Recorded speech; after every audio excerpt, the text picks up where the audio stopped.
Sekejap, ni semua yang dapat aliran sains ke? Okay, baik. If you get it, welcome to the family. Boleh subjek kimia. Awak kena faham di mana setiap bahan yang kita tengok ni.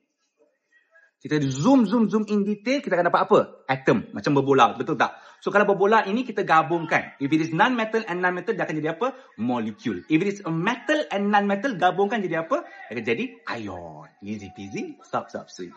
Oh ya, by the way, for the batch 09 SPM, calon SPM. Awak dah kena tahu cara baca jadual berkala unsur.